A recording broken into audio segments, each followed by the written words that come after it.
사순절 연속 설교 십자가 묵상, 오늘은 두 번째 시간입니다. 골로새서의 말씀을 통해 함께 은혜 나누기를 원합니다.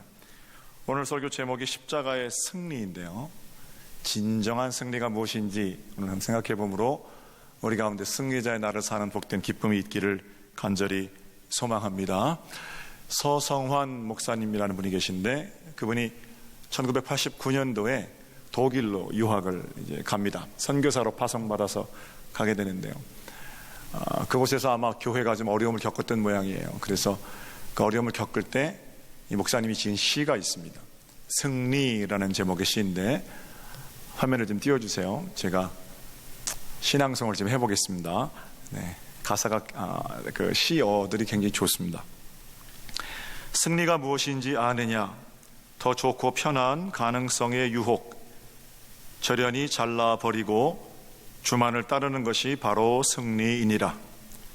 승리가 무엇인지 아느냐, 치열한 자기와의 싸움, 허옇게 잠재우고 주만이 내 안에 사시게 하는 것이 바로 승리이니라.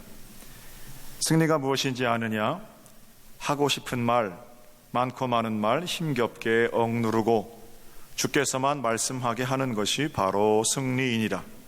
결과가 어떠해도 주님이 빛나시고 주님 평안 내 안에 있으면 그것이 바로 승리이니라. 이런 시를 쓸 수 있는 사람들의 영혼이 얼마나 맑을까, 그런 생각을 좀 해보는데요, 찬양사역자 강명식 형제께서 이 시에다가 노래를 붙여서 승리가 무엇인 줄 아는가, 이런 찬양을 만들었어요. 힘들고 어려울 때 흥얼거리게 되는, 힘이 되는 그런 좋은 찬양이고 시고 그렇습니다. 진짜 승리란 내 안에 주님께서 빛나시고 주님께서 말씀하시고 주님께서 일하시도록 나를 온전히 주님께 내어드리는 것, 그것이 바로 그리스도인들의 승리입니다. 저는 오늘 설교 제목인 십자가의 승리, 바로 이런 것이라고 생각합니다. 끊임없이 드러내고 싶은 자기 자신을 십자가에 못 박고 주님만 빛나시고 드러나는 삶, 복된 승리가 이번 사순절에 성도 여러분의 것이 되시기를 우리 주님의 이름으로 축복합니다. 자, 오늘 본문인 골로새서는 사도 바울이 골로새 교회에 보내는 편지입니다. 당시 골로새 교회는 초대교회가 겪고 있는 두 가지 위험이 그 안에 있었는데, 하나는 영지주의이고 또 하나는 율법주의입니다. 그리고 오늘 우리 장로님이 읽어주신 본문은 율법주의에 대한 경고의 말씀이지요. 자, 11절을 볼까요? 한 목소리로 11절을 봅니다. 시작. 또 그 안에서 너희가 손으로 하지 아니한 할례를 받았으니 곧 육의 몸을 벗는 것이요 그리스도의 할례니라. 사도 바울은 율법주의자들이 주장하는 손 할례보다 더 중요한 할례를 골로새 교회 교인들, 너희 그리스도인들이 받았다, 이렇게 이야기합니다.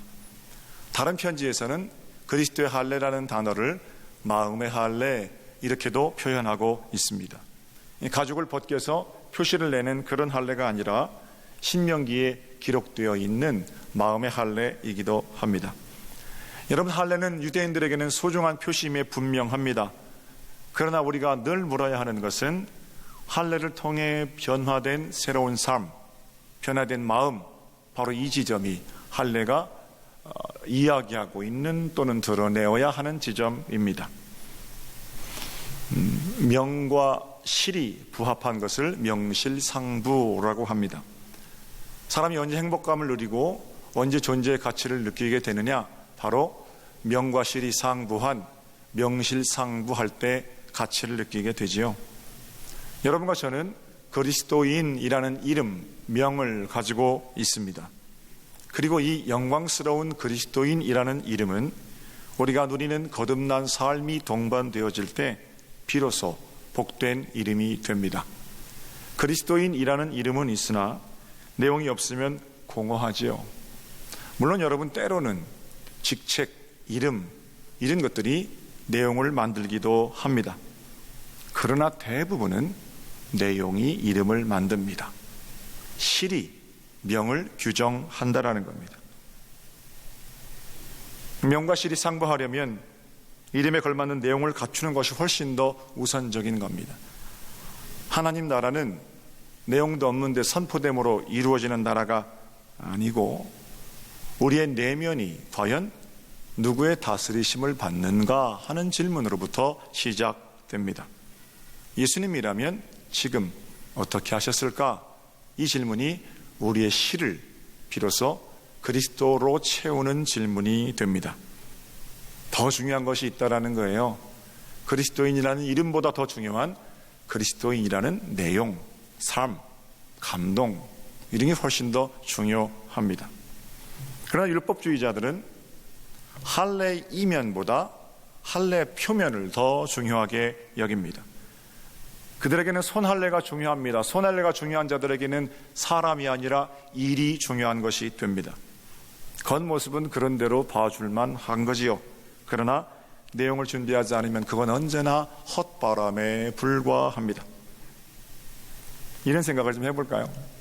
여선교회에서 토요일 날 교회를 청소하기로 마음을 모았습니다. 다 함께 모여서 청소를 하는데 어쨌든 교회가 청소가 되니까 의자는 반짝반짝 거리겠지요. 청소를 하면 외연, 드러나는 건 일은 된다라는 겁니다. 그런데 의자 한 10개쯤 닦으면 이런 마음 들거든요. 왜 우리 부회장은 권사님이신데 한 번도 청소하는데 안 나온대? 그 권사님은 토요일도 출근한대? 아니 어떻게 총무가 한 번도 안 나온대? 목사가 어떻게 그렇대? 장로님은, 권사님은 얄미운 마음이 듭니다. 월급 받으면서 하는 것도 아닌데 자기만 죽어라 고생하는 것 같습니다. 그러면서도 걸레질은 하니까 교회는 깨끗해지지요. 일한 것이 겉으로 표시는 난다 이겁니다. 그러나 여전히 불평하는 그 더러운 입술 때문에 마음에 묻은 때는 못 지우는 겁니다. 교회 깨끗하게 하자는 목적도 중요합니다만 더 중요한 건 내 마음에 더러운 거 씻는 게 훨씬 중요하지요. 그리고 나서 교회 일도 하고 주님의 일도 감당하는 겁니다. 여기저기 교회를 쓸고 닦고 하다 보니까 예수 그리스도께서 내 죄를 사해 주신 것이 너무나 감사하고 의자 하나를 닦아도 내 내면의 죄를 씻는 마음으로 닦고 그렇게 할 때 비로소 명과 실이 상부한 겁니다. 내 마음에 묻은 죄도 다 닦아내는 거니까요. 교회도 깨끗해지지만 내 마음도 깨끗해지고 하나님의 은혜에 더욱 깊이 들어가게 되는 겁니다. 은혜 받지 못하고 사역하니까 겉으로는 일 되는 것 같지만 안으로는 되는 게 없는 거죠. 율법주의자들이 말하는 외연, 우리 내면으로부터 시작되지 않으면 그건 헛바람에 불과한 겁니다. 저는 이것이 은혜 가운데 행하는 할례라고 생각합니다. 교인이 몇 명이고 재정이 얼마고 올해 몇 명이 세례를 받았고 내가 어떤 일을 감당했었고 뭐 다 좋습니다.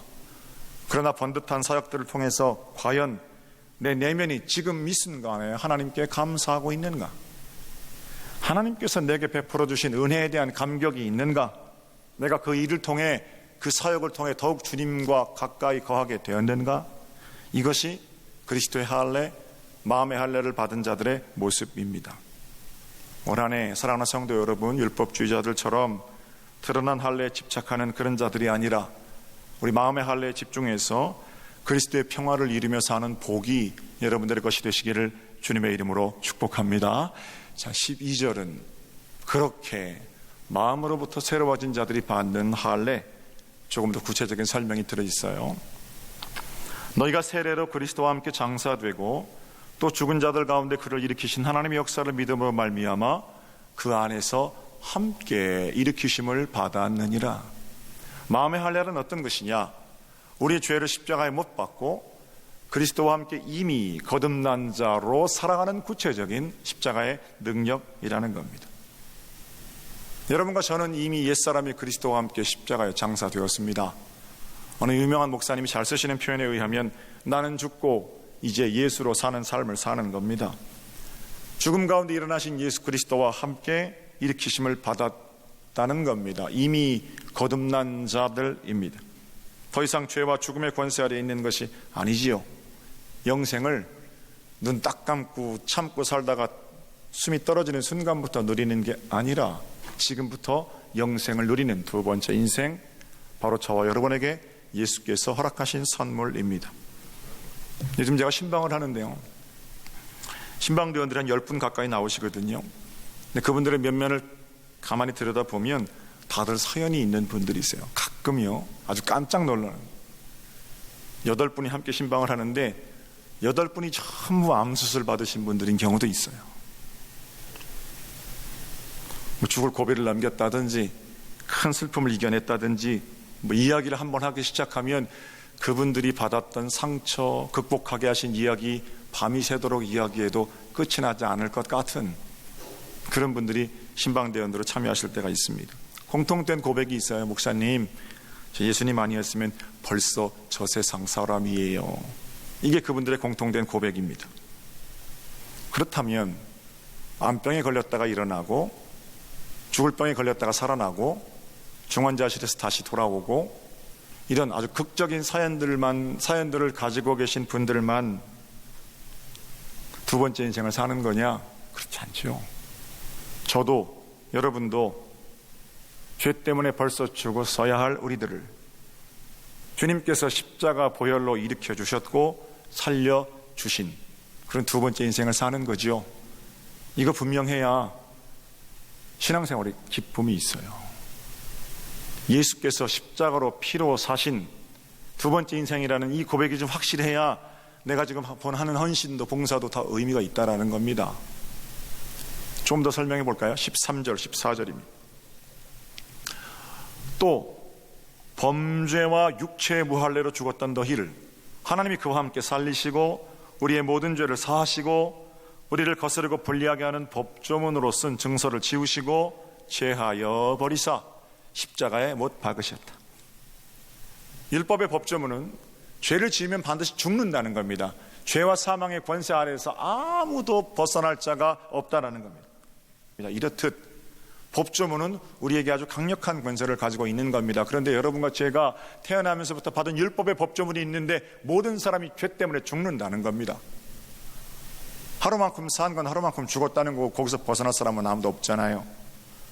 율법의 법조문은 우리의 모든 인간이 범죄함으로 죄인 되는 게 아니에요. 죄인이기 때문에 범죄하게 되고 그 근본적인 죄의 문제를 해결받아야만 영생을 살 수 있는 것 아니겠습니까?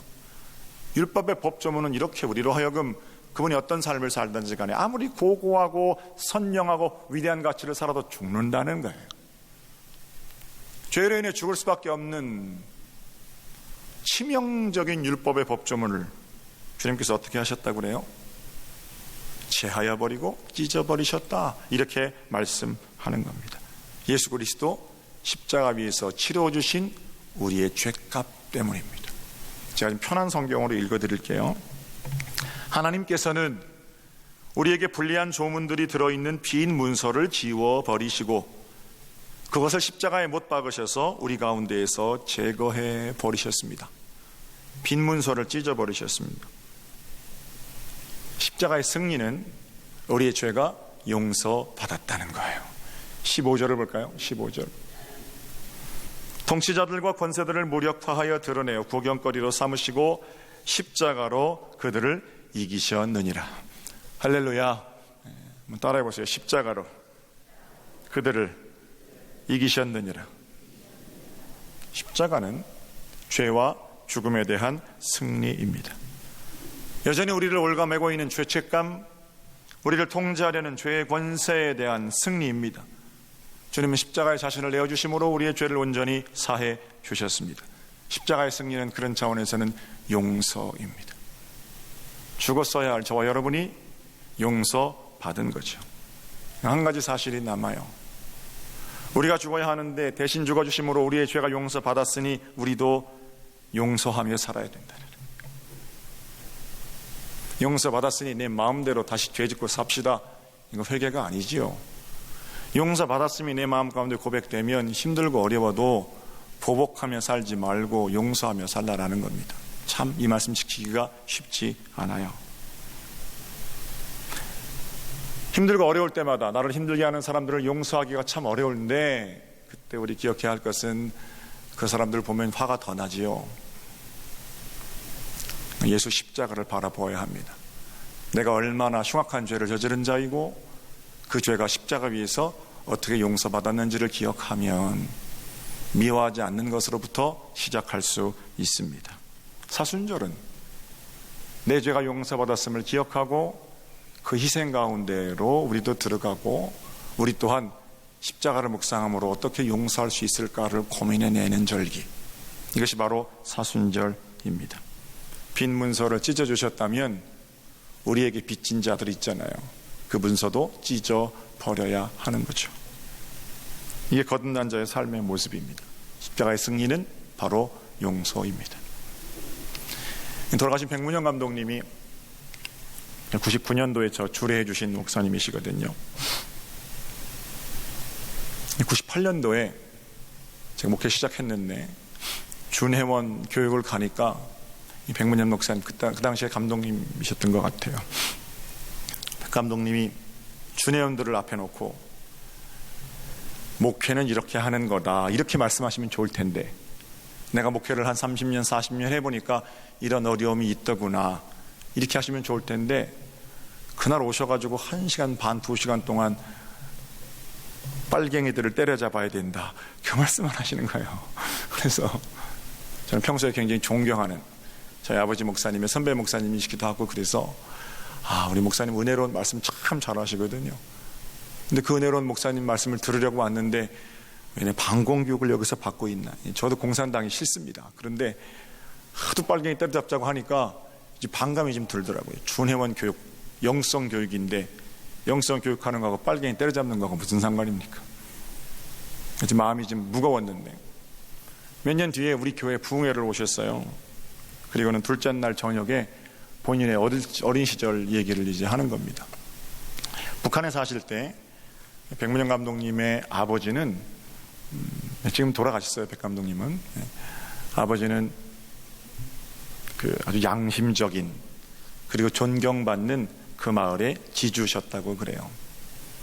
이제 공산혁명이 일어나게 되고 이념 대립이 생기게 되고 지주들을 다 때려잡자, 이런 소동이 벌어지게 되니까 그 마을에 사람들이 와서 어르신 어서 도망가세요, 눈이 뒤집혀가지고 죽이려고 그러니까. 그래서 막내 아들 문현이만 데리고 그 아버지께서 뒷산의 동굴로 피신하셨답니다. 어렸자 꼬마 시절인데, 그런데 그 뒷산의 동굴로 그 집에서 머슴의 딸, 그러니까 언니, 누나, 언니는 아니죠, 누나, 이렇게 놀던 자기보다 좀 연배가 있는 그 여자아이가 공산당원들을 데리고 그 동굴로 오더라는 거예요. 숨어있는 아버지를 죽이겠다는 거죠. 그리고는 백문현 목사님이 보는 앞에서 그 아버지가 총을 몇 방 맞고 돌아가세요. 그러니까 그제서야 제 마음이 이해가 되더라고요. 그래서 빨갱이 때려잡자 그러셨구나. 그런 거 모를 때는 좀 심했는데, 자기 아버지 죽는 거 봤는데 그럴만하지요. 그리고 나서 이 백문현 어린아이의 관심은 내가 훌륭한 사람이 돼서 다른 건 몰라도 저녁에 말씀하신 그 목사님 표현대로 제가 그대로 하는 겁니다. 무슨 목사가 욕을 하냐 그러지 마세요. 내가 그 년은 잡아 죽이겠다, 이런 생각을 하셨대요. 그리고는 개척해서 목회를 하시고 경기원에서 지금도 제일 큰 교회거든요. 큰 교회 목사님이 되시고 백방으로 수송을 하는 겁니다. 그때 공산당원들을 데리고 자기 아버지를 죽이러 왔던 그 년을 잡으려고. 결국은 알아냈어요. 어디 사는지.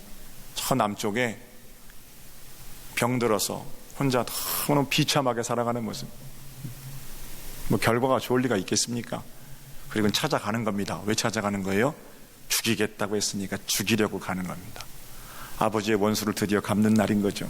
안양에서부터 차를 몰고 내려가는데 가슴이 쿵쾅쿵쾅 거리더래요. 그걸 죽일 생각을 하니까. 근데 한편으로는 십자가의 사랑, 용서 이런 갈등도 있는 거고요. 결국 그 앞에 가서 그 년을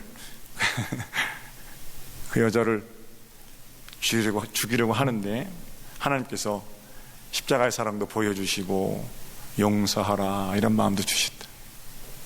그리고는 죽이지 못하고 그냥 올라오셨답니다. 올라오시는 길에 하나님께서 주신 말씀, 무녀나 네가 이겼다 그러시더래요. 그 말씀을 이제 둘째 날 저녁에 눈물을 흘리면서 간증을 하시더라고요. 사랑하는 성도 여러분, 어떻게 해야 이기는 겁니까? 아버지를 죽인 원수인데 뭐 때려 죽이든지 속이 시원하도록 흠씬 패주든지 뭐 그 정도 돼야 되는 거 아닙니까? 아니면 법원에 갖다 집어넣든지. 그러나 내가 맞아야 할 뺨, 내가 당해야 할 수치, 우리 주님 다 당하셨음을 기억한다면, 온 인류의 죄를 짊어지고 십자가를 지신 주님, 그 멀리 있는 주님이 아니라 내가 죽어야 하는데 대신 죽어주신 주님의 사랑이 진짜 내 마음 가운데 있으면 용서할 수 있지요. 내 힘으로는 안 되지만 나를 용서하신 주님의 힘으로는 할 수 있지요. 바로 그것이 진정한 십자가의 승리이고 용서이고 사랑이라는 얘기입니다. 이게 사도 바울이 오늘 골로새 교회에 보낸 편지의 내용이고 사도 바울이 받은 은혜입니다. 율법으로 따지자면 사도 바울은 죽을 수밖에 없거든요. 그러나 자기 죄를 치르기 위해서 대신 죄값을 치르신 예수 그리스도를 만난 그런 사도 바울의 은혜 고백이 들어있는 거죠. 저는 이번 사순절 셋째 주를 우리가 사는데 여러분들 가운데 있는 죄책감이 예수 십자가의 능력으로 소멸되기를 간절히 축복합니다. 아직도 죄의 권수에 눌려서 안절부절 삼삼오 그런 불안감들이 사라지기를 소망하고요. 두려움, 걱정, 번민, 특별히 욕심으로 인한 지옥 같은 삶들이 십자가 위에서 끝장나기를 간절히 소망합니다. 동시에 나를 용서하신 그 넉넉함으로 다른 사람들을 용서하시며 사시는 것, 바로 그것이 십자가 바로 묵상하는 거고 십자가의 승리를 살아내는 길입니다. 우리 주님께서는 다른 사람의 죄를 용서하고 십자가의 사랑으로 다른 사람을 품는 그 일을 당신을 향한 사랑, 헌신으로 받으시는 분이십니다.